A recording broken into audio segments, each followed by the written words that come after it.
Someone told me last week that for the travelling community as a whole, at least the conversation has started. I don't think it has really started yet, although some have tried to start it.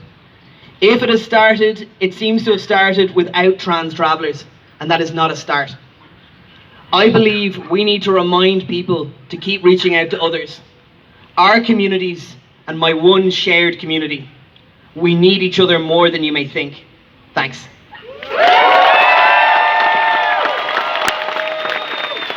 Thank you very much, Sam. And I think we should give another big round of applause to Mike for sending that incredibly powerful message from the travelling community.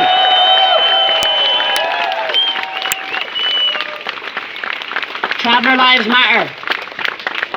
Our next speaker is going to be Dara McCarthy, who is a trans activist in NIPSA, and he's going to be speaking in a personal capacity, talking about his experience of coming out in the workplace. Dara? Way! First misgendering of Trans Pride this year. No worries. You're alright. I'm a queer and non-binary health worker and trade union activist in the Northern Ireland Public Service Alliance. And I bring today the full support and solidarity of many rank and file members and also of my own branch, 730.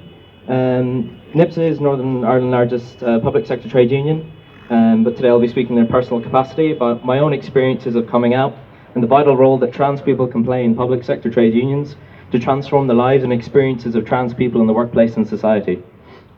In September 2014, a film called Pride was released. It was based on the true story of a group of lesbian and gay activists who raised money to help families affected by the British miners' strike in 1984, what would become the Lesbians and Gays Support the Miners campaign. The alliance which the campaign forged between LGBT and Labour groups also proved to be an important turning point in the progression of LGBT+ issues in the United Kingdom. Miners' Labour groups began to support and endorse and participate in various LGBT+ Pride events throughout the UK. At the 1985 Labour Party conference in Bournemouth, a resolution committing the party to support LGBT+ equality rights passed for the first time due to block voting support from the National Union of Mine Workers, and miners' groups were among the most outspoken allies of the LGBT+ community in the 1988 campaign against Section 28, outlawing local councils from supporting any LGBT+ groups, causes, or even promoting acceptance of LGBT+ people in any form.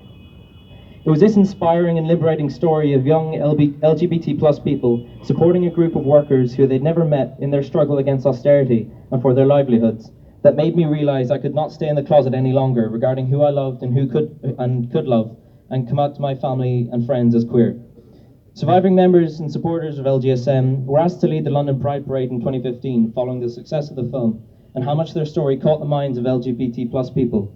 But they refused, having been denied their request to have trade unions and their wider support group march with them, to ensure that issues of LGBT+ liberation, class politics, trade unionism, solidarity, and wider anti-austerity and other struggles are brought to the fore. In other words, to make Pride a protest again. This, I feel, is very much in the spirit of our Trans Pride here today, bringing Pride back to protest.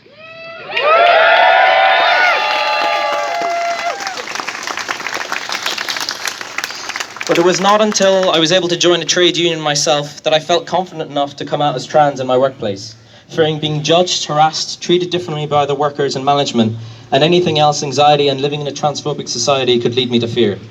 A couple of months later, fully supported by my branch, we moved and passed a motion at our national conference calling on my union